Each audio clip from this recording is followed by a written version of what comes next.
Dr. Yu is a research scientist and director of technology at the Texas A&M Rural and Community Health Institute, or ARCHI, as well as being a research assistant professor at the Department of Primary Care Medicine at Texas A&M University Health Science Center. His research areas include information security, data science, electronic record exchange platform, and database systems. He is a member of the Institute of Electrical and Electronics Engineers and author of several publications, including both papers and book chapters. He also has over 10 years of technical experience in system programming, networking, database, and online web application development. Dr. Yu, thank you for being here and sharing your knowledge with us. And so I will hand it over to you now. All right, you're very welcome, Cassie, and hi, everyone. So today I'll focus more about cybersecurity and risk assessment that share some of the experience that we had and also highlight some of the risk assessment that we conduct for several facilities. So I'd like to share that experience, share some of the tips and tool, and help you to protect your data. So this is my outline for today's talk. After introduction, I want to mention a few new threats going on the horizon, and then talk about the recent on-site assessment that we conduct for several hospitals, and talk about the hacker and the black market, and then talk about network and mobile security, and share with some tips and tool. And if you have any question, please let me know. You can use the chat box, and then I'll be more than happy to answer any question that you have. So healthcare transformation, we are really right now experiencing this transformation, changing from traditional physician center to the patient center, to seek care to the health and well-being, and not mention about we're moving from traditional clinic office and a patient visit to more virtual and then online as well. But by adapting this transformation, we're also facing a lot of challenge. So first, we adopting a lot of wearable devices, medical devices. We adopt a cloud adaptation and using more patient portal. We adding a lot of wearable devices, or IoT, stand for Internet of Things. Those provide the physician a very good channel about can monitor the patient on the fly, almost real time. And then those wearable devices provide a critical information for the patient, and the doctor can provide a long-term treatment solution. But this infrastructure also creates security communication. When adapting such new changes in the electronic system, we also propose some of the new challenges.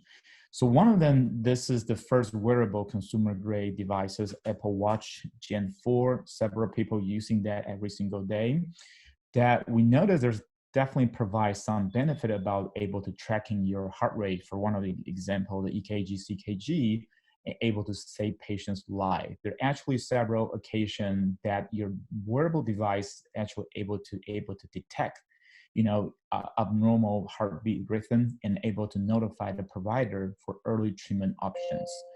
But by adapting this, we are also facing about privacy and security. So in the most recent survey, privacy security is always our top two concern from the provider and healthcare.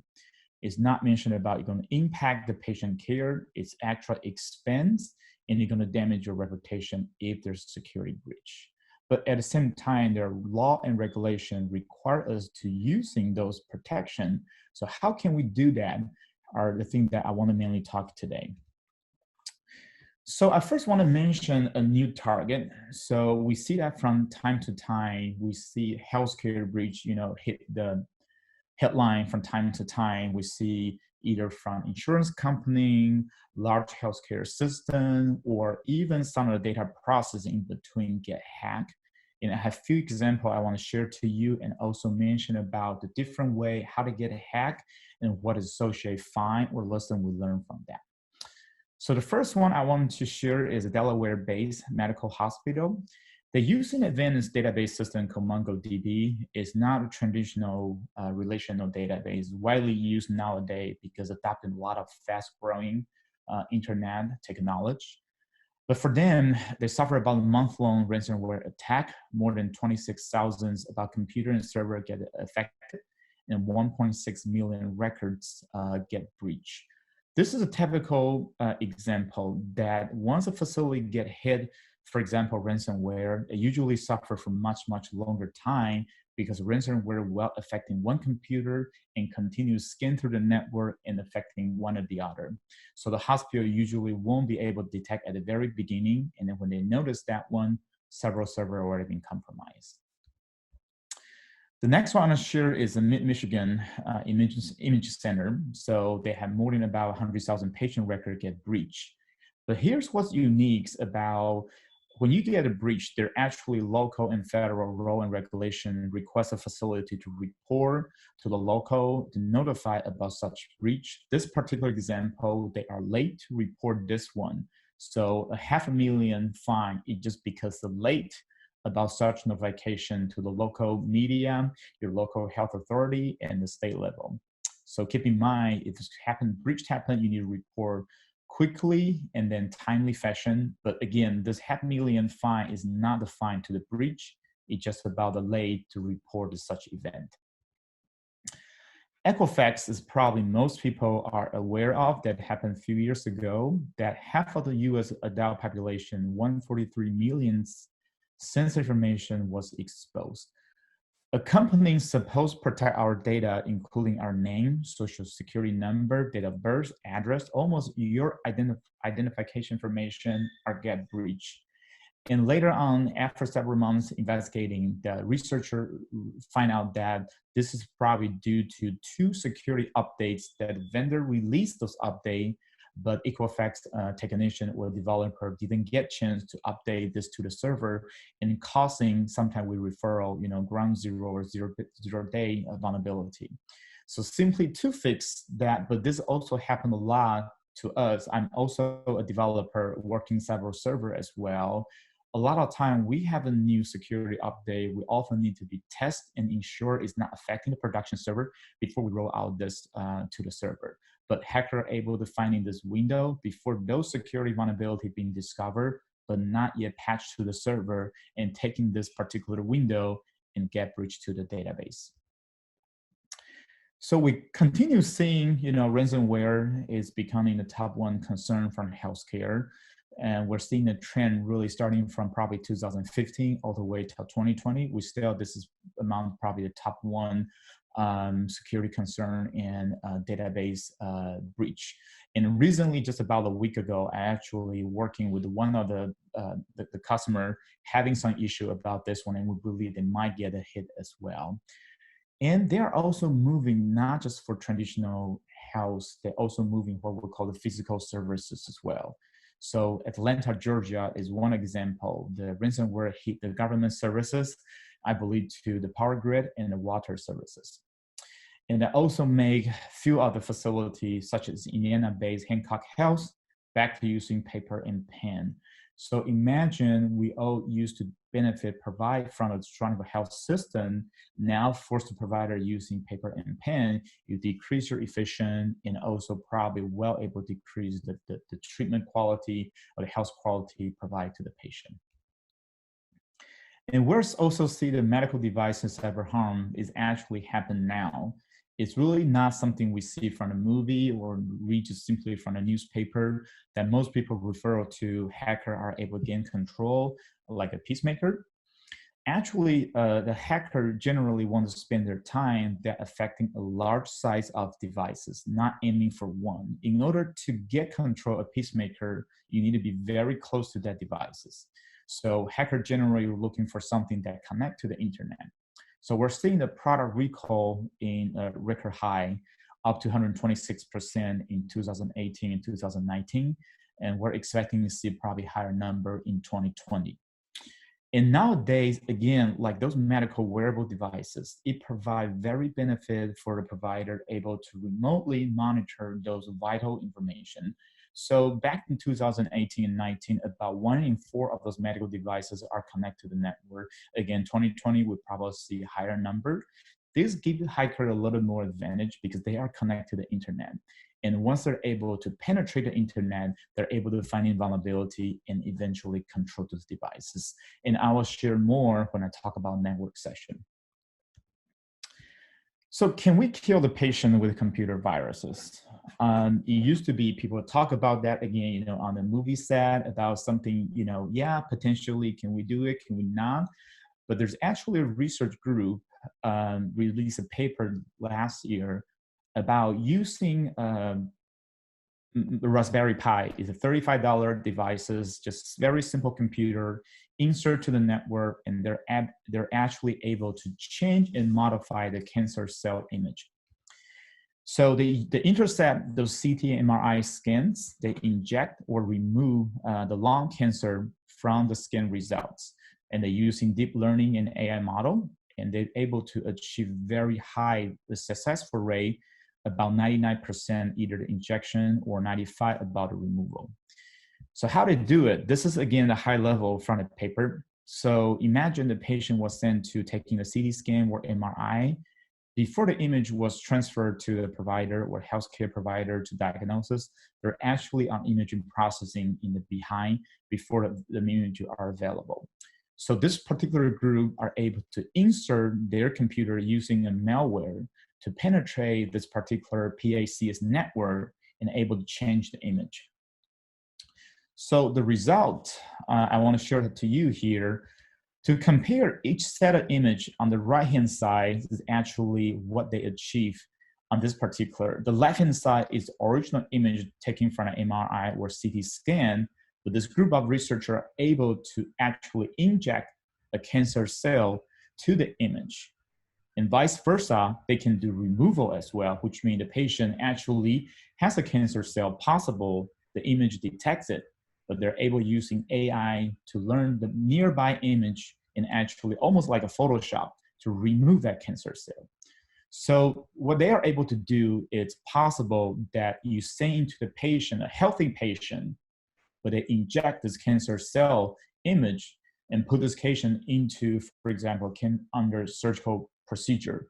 Or you have a patient, it's possible, should be diagnosed as a certain cancer, but because of the misleading image, they remove the cancer cell, and the doctor may not be able to treat the patient correctly. So very possible that you can actually kill the patient simply by using computer malware or virus.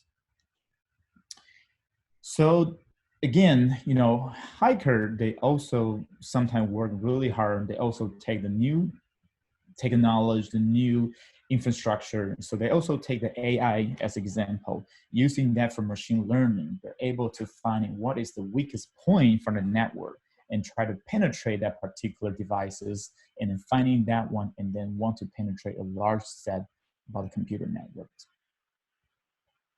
So those are the 4 examples that are recently victim about such AI attacking.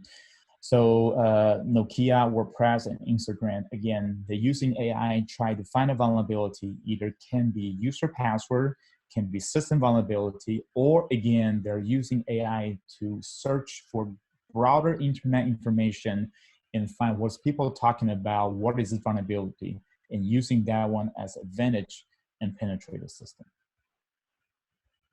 So why they want your data? What is their motivation? So this is the time, usually I have an interaction with the participant about wanting to guess a little bit. So I don't know, Cassie, can we open or unmute everybody to get everybody waiting about what they think about why the hacker want their data? Yeah, let's see what I can do as far as unmuting everyone. And I believe you guys have the ability to unmute yourselves as well. So if you would like to weigh in, would anyone like to venture a guess why they would want if you want to guess, why, Hi. what is the motivation? This is Steve Wagman. Medical data is typically worth a lot more than, for example, a credit card, which can be canceled and monies retraced within 72 hours. So it's a longevity issue with medical data. Exactly. Very good. Yeah, that's the main reason why we are so vulnerable for medical data. So I usually starting with the social media. That means your Facebook, your Twitter account. I want people guess where you have some idea about how much you can sell this on the black market. Not a lot, actually, about a quarter or 50 cents. The reason for that one as well is sometimes when you get compromised with social media, you compromise a lot. And this is the average amount that you can sell on the black market. Again, hackers not usually sell one account, they sell by thousand or by millions of accounts. Same thing as a credit card. I'm talking about a valid credit card. I believe we mentioned that one. It is not a lot. It's $1 or $2 because the credit card issuer and your bank company, they're doing really good protecting the consumer. If you have unauthorized, transaction, you only do is a phone call or log online and dispute this transaction, and they will take care of the rest. How about your personal information? I'm talking about your social security, your address, your date of birth. On the black market, in the average, you can sell probably $2 to $5. But again, this is a pretty good price because generally, later on, I will share a number of data that we are able to penetrate to the healthcare system.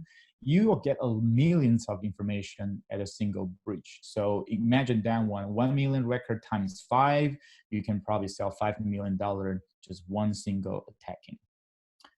Compare with healthcare, in an average on the black market, it's about 20 times than a credit card and about 5 times to a regular person information. Why? A lot of people ask me, Dr. Yu, why medical records are so expensive? 2 reasons. Number one, we're talking about permanent data. Here, including not just your identifying information, your name, your social security, your address, date of birth, but including a medical record, which will go along with you forever, your allergy list. And the reason I mention here, again, this is the average number people can sell on the black market. In any given election, again, if you or a hacker can get one of the candidate health record, you usually can sell much, much higher. You can sell even sometimes to millions of dollars simply because of that. People can use that one to attack other people, put into the blackmail. Imagine you have some diagnosis or previous treatment that you don't want to share with other people, but now those information are being breached and people are able to turn into this one against somebody. So that's why this is the motivation. So once healthcare breaches in the top 10 now have moved to number 1 in terms of number of record compromise, and we start seeing this one moving to number 1 since 2016 all the way till so far in 2019. So that's really not if, but when. A lot of rural facility that we work with during our grant period and when we do the assessment as well, they don't realize they get a compromise really until either local law enforcement or FBI, they detecting several different medical records being actually sell or transaction into the black market and then turn into point to the same hospital, and then they realize, oh, there may be a potential attacking or breach happen, but usually that is too late to happen to run investigating or forensics work to find out what is going on back to maybe several months ago. So here is one of the screenshots taken from the HHSC. I want to have people to pay attention to the right-hand side, which is the location of the breach. So those are a few of the large breach and happened in history. And you will notice network server is the one that constantly being mentioned several times. And that's why, because a hacker tried to get the backbone of the network and then eventually tried to compromise different computer at the time. So network server or network control devices usually the first target they want to go after, and then they will go into each computer. However, compared to a survey that conducted earlier about asking about hospital staff, provider, about where do they think most likely the source of data breach, the number 1 is email. And that probably not surprised a lot of people because a lot of provider or healthcare personnel still using email to exchange information with the patient, which include PHI. But if you look at the chart, network server is at the bottom, which means most people believe that should be secure and not causing the breach. And the hospital are spending more money about protecting the laptop, protecting the email, but often forget about network server is actually more vulnerable than they think. So this is really a wake-up call about what people think, and then the hacker when the channel they want to use and get into the computer and getting the data. So since 2013, we have about 9 billion. This is a screenshot I took a while ago, so now the number will much higher. But what really sad is only 4% of those data are securely protected, which means 96% of data are using what we call plain text, or 8.6 billion of those information being stolen or breached are able to use against for different attacking and maybe carry on more attacking because there's not properly secure or encrypted. So after today's webinar, we're looking for 220,000 record get breach, or every second we're looking for 61 record get breach. Because again, we're seeing larger and larger data breach happening almost every single day, not just to healthcare, but to a lot of different private sector as well. So again, similar, Robert Mueller from a former FBI, there are two types of company, those that have been hacked and those that will be. So the best practice I usually share with the hospital, it's, just like your car, you want to have more layer of protection. So when hacker try to compromise your system, they don't want to get caught. They're looking for somebody else because you have more protection than others. So that's what we want to achieve to do, is getting those layer built and help you to build to protect your patient information. So this is another information that I shared from a recent survey back in 2017. So after the breach, what will be the impact to the provider or the clinic? So you're probably going to lose a quarter of business because 24% of your patients are considered change a different provider. But there's another bad news for you if you get a breach. About 20% are looking for get legal help. That means they might hire somebody to sue, because once they get data breach, they might suffer from fraud, and they maybe suffer from different financial loss because of this breach. So again, this is a wake-up information for a lot of provider who is not thinking about, yeah, I probably won't get breached, or they're looking for somebody else. But no, I think everybody is vulnerable if you have a system, have any technical issue or human issue that we don't resolve, and you could be possible become the victim really soon. So where we are vulnerable, number one, outdated medical system. During our security assessment that we visit several facilities, we still able to discover some of our systems are really, really old. It could be 5, 8, or 10 years old. Yes, they're still working fine, but they're running a very updated operation system such as Windows XP and even right now Windows 7. So this creates a very fast and low risk monetizable attacking from the hacker. We have rich personal data. Again, the medical record include not just for demographic, but also social security and your medical history. And we don't have enough security personnel. Simply, we don't have enough resource to cover or to take care of the security protection or the infrastructure about the current health information technology environment. So what is next? We are continuing going to see ransomware attack, and then you want to make sure you have a backup plan. We're going to talk about it later on. You want to make sure you do consider about what's called the disaster recovery that take care of part of restore as well. Not just for backup will save everything. Imagine restore will take some time too. So when a facility get hit, some of the facilities simply decide to pay because they may have 100 or 1,000 different devices. It may take them a month to restore all the data. But again, that doesn't guarantee when you pay, you get ransomware attack, you will get the key to unlock the computer. And we're also facing a lot of BYOD, bring your own devices, challenging on the current network situation. That is staff, bring their own personal cell phone and computer and connect to the network.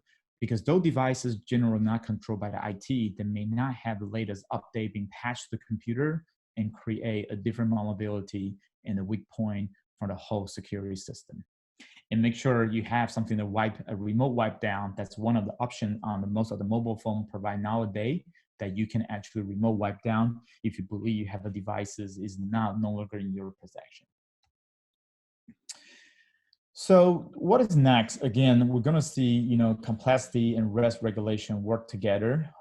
We are really lack of cybersecurity stat. Again, those breaches probably said it all, that we have constantly those breaches. So the healthcare really need to find out how we can do more with less. Provider doesn't really have much time to go through or follow those news and check those IT infrastructure. So we need looking for how can we do this in a convenient way to protect those data. So one thing we can do is actually go by doing the risk assessment. So what is a risk assessment? So number one, to ensure that necessary security control are integrated into your IT infrastructure. It provides a documentary outlining security gap and a system vulnerability. This is very important. And it's really fundamental to security of any organization, not just for healthcare. So typically, there are three different phases when you conduct a risk assessment. You're starting with the planning, you define the scope. Just the health IT, for example, we're talking about server, network, computer, EHR. You're probably not able to actually do the security assessment for all of that. So you want to narrow down and define your scope. You want to make sure you assign a team or hire a team. And that is also a good time that you want to review your policy. I will mention policy several times is because when you get breached, when you get audited, often what I want to look first is your policy. Do you have a policy, and the policy is available to the staff, and did you really follow your policy? So the second step is actually conduct a security assessment by running scanning software or detection software. But again, here is actually review and enhance your policy. You want to make sure your policy is number one is readable, which means everything you mentioned right here is understandable by your staff. It's reachable, that every single workforce should know where they can access to this policy. And three, executable. Make sure you follow your policy. So for example, you say you will review your network log every 30 days, make sure you really do that, okay? So once you conduct that one, your last phase is actually reporting and a correction action. This is probably the most important part when you conduct a risk assessment.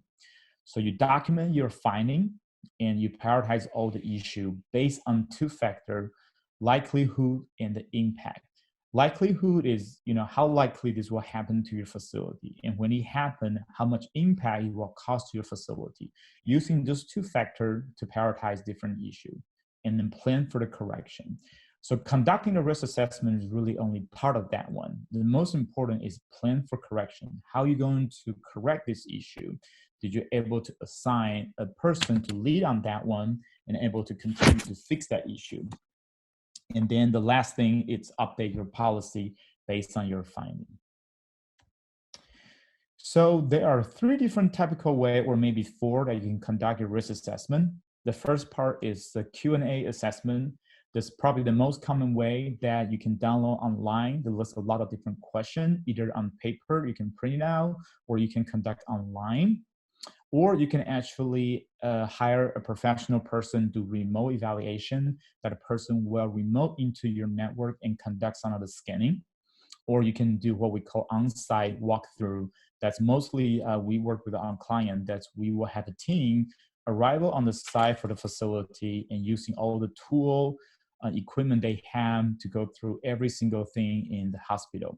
Again, you can also do the ultimate, what's called a penetration test. You actually carry attacking to the facility.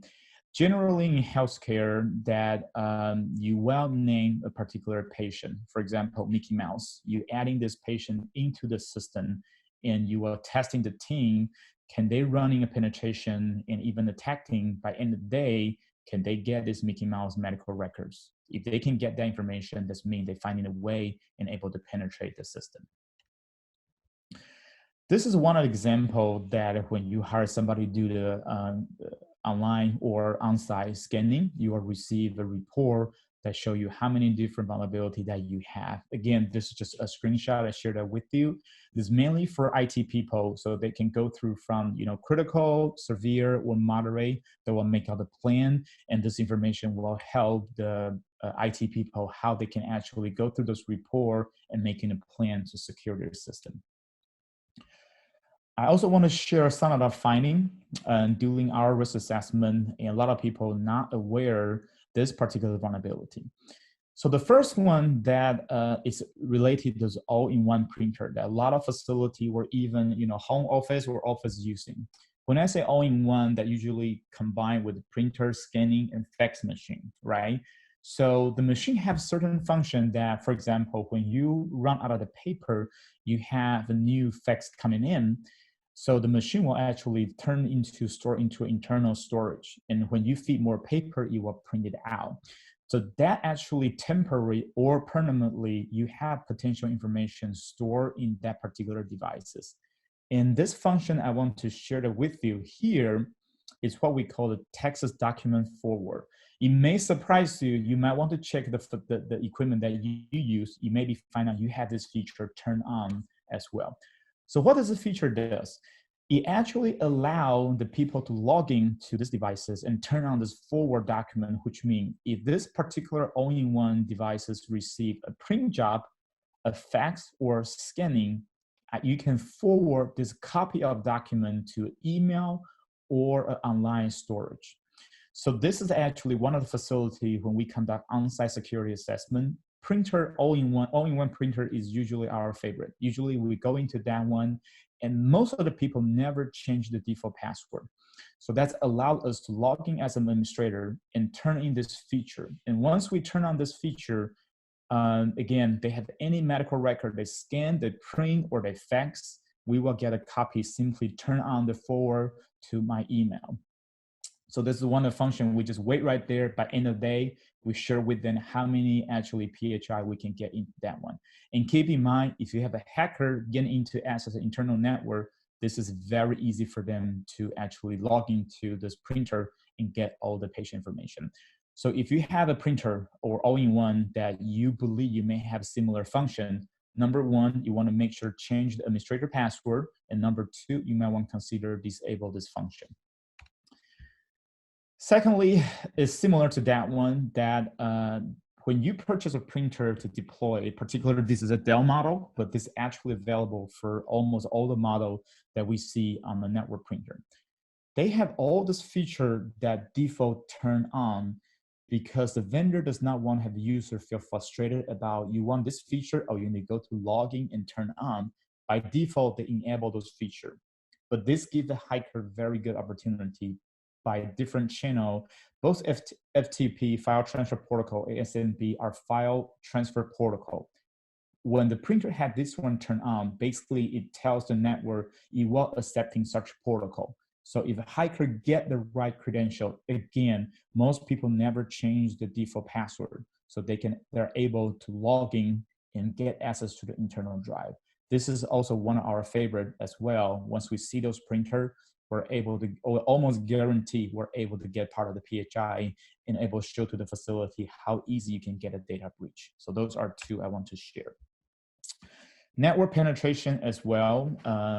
It may surprise a lot of people. There are a lot of tools, even YouTube, you can look online. Once you have a tool, what we call is a finger hacker, you don't need to have a lot of knowledge. You just simply click and run and wait until this particular application does the rest. It will try to analyzing your penetration. This particular example is we waiting somebody to connect to the hospital Wi-Fi, and eventually we're able to penetrate it and get the password. So similar to the second screen as well. So when we do the security on site or penetration, we don't ask IT people or anybody about the password. We will penetrate it similar. We coming from outside, penetrate those devices and get the password. And then once we get into the network, we pretty much are able to own the network and able to connect all the devices. So share one example. This is one of the facility that we visit. In fact, actually, all the facility that we visit were able to get the PHI from their system by using a tool that available from the team and showing them how easily they can get a PHI breach. This particular example, one single computer were able to get more than 10,000 PHI. And if this is a breach, they may be looking for $1 million fine. So again, you want to have head-to-toe assessment, walkthrough, not just for physical, but also policy and network security. You want to make sure you identify all the vulnerability from your database, door control system, recording system.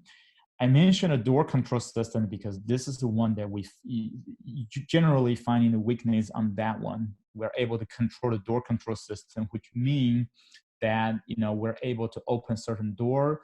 Imagine hiker can get control of this one, so they can actually get into the hospital, into restricted area very easy. So data privacy. Does it really matter? So a lot of people ask about, well, we get breached and what? I mean, it's just one account. Does it going to affect other account I have? And actually it does. One other reason that one of this website, if you never check, I highly encourage that you check this website, have that been pwned or pinned. This website is built by one of the, I believe, Microsoft employee that he get his account, I believe Adobe, get hacked. And he's pretty mad about that one. And he realized there's not such a services online can have people to check to see, do I have any my personal email, personal account being compromised? And since that, there's two websites I list right there actually store about 8 billions of records that every single time there's a breach and the hacker posts information on the black market or on the public market or the black network, they gain access to those database and provide to this website. So you can check your email simply typing to that one. But what does this matter to your account and to hacker? So a lot of people, they never change their password. They're using the same password again from one system to another system, which means if you have one account being compromised, for example, Adobe, for example, or your Facebook, and you use the same password for your financial account, that means me or somebody else, we can get into this website and see the breach information, your email, your credential, and possible some of them include your password. So we can using the same password to gain access to your financial or information or other website. And some people, even to change the password, there's very simple pattern they use and that give a hacker very easy information to try different combination and get into that one. That's why a lot of people suffer from one account being compromised, and then soon they realize more and more accounts get compromised is because there are such information available online. So highly recommend check this either to the website, either one or both, just simply putting your email, personal or work email, and that may be very surprised to you that a lot of site that you've been access to already been compromised. So how we resolve that issue? So I mentioned that one, you should not repeatedly using the same password. So what is the best practice of password? So this is really, I like to use the example, it's pretty fun. So passwords are like underwear. You don't let other people see them. You should change them very often, and you shouldn't share them with stranger. So this is one of the best practice. And since we're talking about healthcare, I have another example about the best practice. A password is like your toothbrush. You choose a good one, you don't share, and you change occasionally. So that's really probably the best practice. But it comes to about, using different password and then change occasionally. We don't able to remember all those passwords if you ask me to set it every single different system. So one of the key tool that you want to use is using password management. It's probably one of the most critical layer of defense. The goal that we want to achieve right here is every single account using different password. That is the number one rule. And again, there's no exception. So the password management allowed us to using what we call a master password, and that will manage the rest of the account for you. So for example, my daily working schedule, I have management about 40, 50 different servers. There's no way I can remember every single one of them. So in order to make it secure, I using a password management to help me manage each one of them. There are few that probably most well-known I list right here, but again, there are others are really good as well.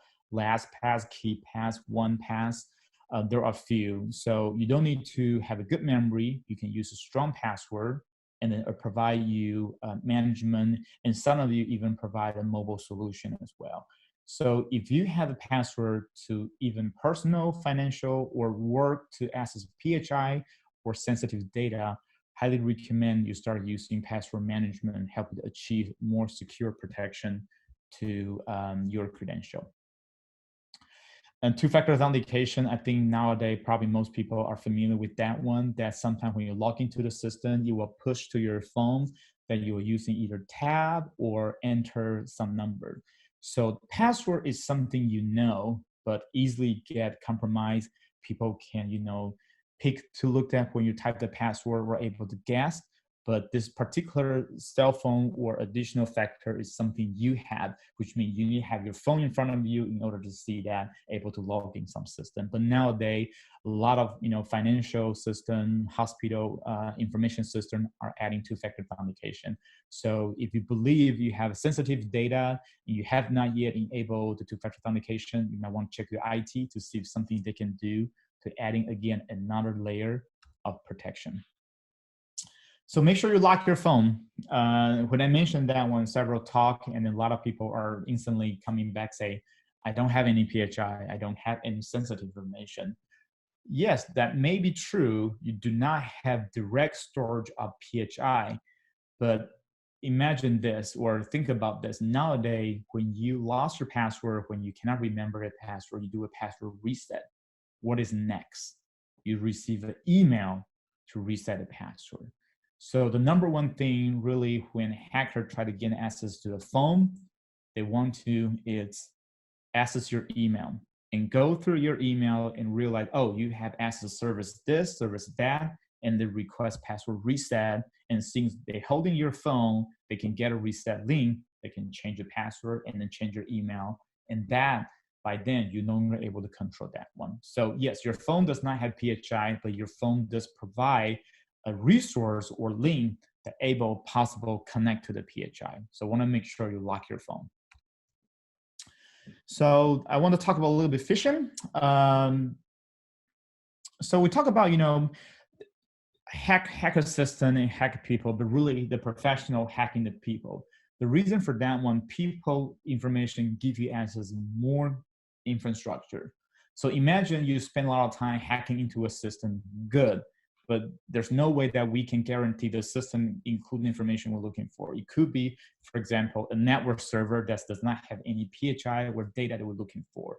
But people or social engineering that give us account that possible potential to open a lot of door to access different sector about the network. So I like to using this one from the KnowBe44 website about a red flag to talk about social engineering and phishing. One thing I want to mention that some people may not be aware, email just like a regular mail. So first, why email is not secure? Number one, when you send a regular mail, to somebody else, number one, you can pretend anybody putting on a return address. So does email. So don't trust what is from. Anybody can pretend anyone else to send that email. You can pretend your CEO from your company, your financial director from the company sending that email. And also when email delivered, just like your regular mail, you send it from your own mailbox, your post office will take that one and move into next center and then will deliver. So does email. It will transfer from one server to another. So during this transfer, every single system administrator or people get hacked into that system are able to look into your email. Okay, so two as well, make sure this is meant to be sent to you. Hyperlink nowadays, I believe most people get aware of that one or have knowledge about. They don't want to click the hyperlink or they don't want to open attachment. Is this coming from somebody they are not aware of? Date as well. Often, hiker may not be living in the same time zone. They can live in a different country. So if you receive some email coming from an awkward time, be pay attention as well. The content and the subject. And generally, those phishing email or social engineering, they want to create certain of like urgency. Your account could be potential compromise. Please click the link to reset your password. We have observed, abnormal behavior of our system. In order to recover your assets, please click here or, provide me your information. They create those, urgency that want a user to respond right away. But that's how they take advantage of a human being that they're able to control that one. So again, anybody can prevent anybody else to get access to your email. To send an email to you. So make sure you check the from, check the to. If there's a hyperlink or attachment, make sure just simply make a phone call, confirm that that person really sent that information to you before you click that one. Okay, so those are the few red flags for the email. So very quickly, I want to talk about the Wi-Fi and share that with you why this is very easy to compromise and why it's not secure. So Wi-Fi is different. It has 0 degree of physical protection because the transfer is using Wi-Fi. There's no defined boundary. Then it's actually very easy to capture those traffic. And again, similar to the printer, the all-in-one devices I mentioned earlier, your vendor does not want to have a consumer feel they need to spend some time with the user menu to configure different security settings. So they generally, compared with that one, they disable most of the security protection to, again, have the user have better experience and try to increase performance. But that actually create a very easy penetration endpoint. So here I want to show you examples called Evil Twin. It's very easy to understanding, and a lot of things we use the same technique when we do attacking, when we do the penetration on the hospital. So your phone or your computer does the magic thing. When you go to work, you connect to your work Wi-Fi, right? When you go home, you connect your home Wi-Fi. This is because your computer or your mobile devices remember 3 information. It remember the SSID, it remember the MAC address, and remember the communication protocol. So once those information match the profile, your devices will connect to it. So when you leave from work, go to home, and when you go need to close by your home, your phone constantly scan those network. Oh, there's the one matched to my profile, matched to the SSID address and the protocol. It will attempt to connect. So for hacker, or when we do our assessment, that we actually able to clone. When I say clone, that's mean I want to set exactly the devices using exactly information. And those information are actually available. Like for example, if you sit in front of you computer, you simply click your Wi-Fi icon, you will list all the nearby Wi-Fi name, that's SSID. If you look at the detail, you will also show you the MAC address and the protocol. So once we clone these devices, which means you have two identical, the name, identical information. So the next thing we need to do is what we call flooding the devices. By flooding means we send a very large amount of requests or traffic to that devices. So the Wi-Fi, how it works is not only services about those authorized clients. If anybody wants to send certain information, for example, please tell me your protocol, please tell me your handshake protocol, the Wi-Fi devices actually will respond to it, even this is not a current authorized user. So with that, we're sending a lot of traffic, and what we want to do is make that device busy. When it reaches maximum capacity, the device is no longer able to work or provide the services, and then you lost the connection. And when you lost connection, your devices again scan through the available profile and realize we had one matching the profile, and now it connect to the one I control or hacker control. Again, this typical example is easy understanding, and we use a lot when we do it on site on the hospital. And once we gain control for that one and all the devices connect to that devices, we gain a lot of information and able to penetrate it. So that is the evil twin attacking. Ransomware, I mentioned already, but one thing I want to share that with you with the newer ransomware attacking, it used to be people just encrypt the computer and then ask for money.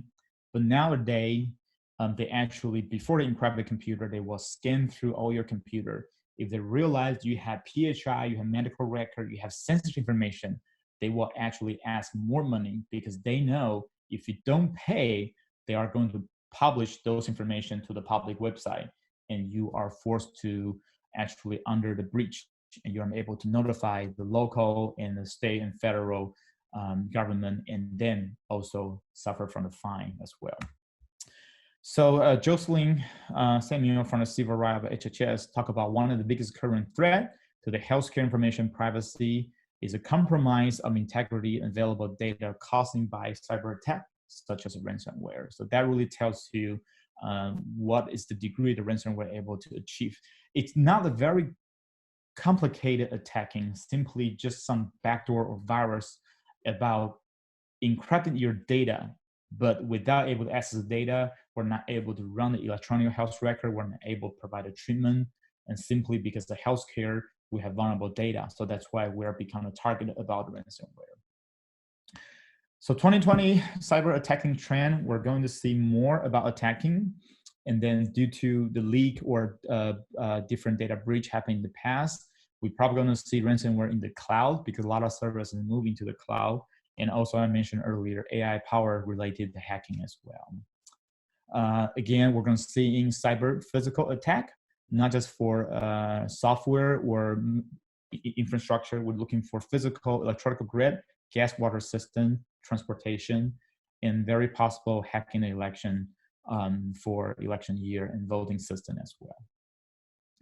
So I have a few tips in a common security mistake. So make sure if you have a Wi-Fi system is more than 3 to 5 years old, consider upgrading that one to using the newer protocol. And make sure you only assign people's permission based on their job duty. You don't want to give everybody with the highest level. If you have a sensitive equipment, make sure you have a surveillance camera that will provide you a footage about anybody get access to that server without authorization. In EHR in a computer, and make sure you're using active log. Make sure you also log off when the user is idle or not in front of the computer. Privacy screen, if your computer are facing to the patient waiting room or to the hallway, that patient or any other people may able to see that screen. Remember that Google Glass, right? They have a built-in very tiny recorder on that one. They can actually record what they see. So if your computer display PHI and it happened to be on an area that your guest or any other people able to get into that area, they may able to get a footage about that screen. Data encryption, again, if you are storing sensitive information, make sure you enable or turn on the data encryption. So a few tips. We talk about encryption. That's considered really probably the simple and the most cost-effective solution. You want to either do by software or hardware, either way, to protect your data. Make sure you have firewall. This is most to the IT. They're enable the firewall rule, block out any unauthorized access. And make sure you have antivirus software, keep your computer up to date. I know a lot of people hate those updates either from Microsoft or from your hospital, but majority updates are enhanced security and performance. Make sure you get that patch to the computer as soon as possible. Plan for the unexpected. The really only solution really to ransomware, unless you want to gamble about paying and get a key, is make sure you have a backup and have a recovery plan. And make sure you test a recovery plan as well. And the last thing is maintain a good computer habit. Just make sure general, for example, using strong password. You don't want to run a piece of paper, put a password and stick on your computer underneath the keyboard. When you leave your office or the computer, make sure lock computer. Just feel the computer habit, and most people nowadays, they probably have a HIPAA training that talk about that one. Just constantly make sure remind that one, and you can do in your staff meeting or different training to share some example. You want to make sure all the staff aware they don't want to become the victim, because one computer get compromised, they can lead to the company get a breach, and then possibly shutting the door because the fine was just simply too high. And I believe that's all on my presentation today. So I'm more than happy to answer any question that you have. Thank you, Dr. Yu. That was excellent. We will open it up for questions at this time. We will also take them in the chat if you prefer to type them to the group, or you can send them to me, Cassidy Avila, if you prefer to ask your question anonymously. I also just shared a link with you all. It's just a quick survey on what you would like to see in future webinars and on this one. So you'll see that in the chat when you get ready to type your question. And Dr. Yu, we do have a couple of questions already. The first question is, how often do you recommend doing any of the security risk assessments that you discussed? I think annually. That's probably be the basic. And then if you have a major, let's say, infrastructure updated or changes, you also want to conduct another security assessment as well. Okay, and then we had a question on using cell phones to view or access PHI, if there was a recommended app or way to view that. I think they're probably speaking to what's going on now with telehealth and all of the remote care that's being provided. Okay, that's a great question. So generally, most of the healthcare related app nowadays, they do enable what end-to-end encryption, which means from the client side all the way to the server or another client are fully encrypted. For regular users, probably hard to tell. So the only thing is probably rely on IT people can check on that one, make sure the traffics are encrypted. In terms of different app, you want to make sure, number one, these apps are HIPAA certified. They usually you can probably find information from their website. Usually under the security or the privacy notice, they will also mention that one as well. And you also want to make sure take a caution about when you're using that particular services. Android phone and Windows phone, I'm sorry, Android and an Apple phone are very different because security setting, generally, if you're using an Apple phone, when you're running the app is isolated by itself. So you don't need to worry about you have another application that's a little bit more vulnerable and able to access a PHI. For Android phone, few tips, just make sure you using the latest version about the Android OS, and then make sure you constantly, like the computer update, you want to make sure you update your apps as well. If you follow those steps and ensure they're end-to-end encrypted, you should be okay. And then using a secure network to reviewing any PHI by a mobile device. Great, thank you. Those were the only two questions we had in queue. So if anyone else has a question, we're happy to take it at this time. Yeah, and also one thing I didn't include on my slides is actually using a VPN. If in doubt, you are in a public network, and actually usually I will share in front of people about how we can hack in people's account, running a real-time demo. It's to encourage people using VPN. A lot of time when you travel, coffee shop, airport, hotel, that you believe you're in a trust network, but you are not, because anybody can, for example, I can go to Houston airport and turn on my Wi-Fi and name as IH airport free, but it is actually I control with that one similar concept I show as an evil twin, and hotel and the coffee shop as well. If you need to connect to, for example, your work information system, looking for a patient's chart, make sure you have a VPN connection first. If you don't have that information, check your IT. The chances you probably already have something available. You just need to connect to the VPN before you connect to sensitive information site before you access those data. Great, thank you. Well, it is 1 o'clock, so out of respect for everyone's time, unless there are any other questions, we will go ahead and wrap up. I thank you, Dr. Yu. That was an excellent presentation. And you can catch the recorded version of this on our website. I will be emailing out a follow-up email to include the link of this recording as well as the survey that you saw in the chat. That helps us kind of gear the webinars that we present to you in the future towards the needs that you have. So we encourage you to take that. It's only 60 seconds. And thank you for joining us today. Stay well, and we look forward to having you back next month. Bye, everyone.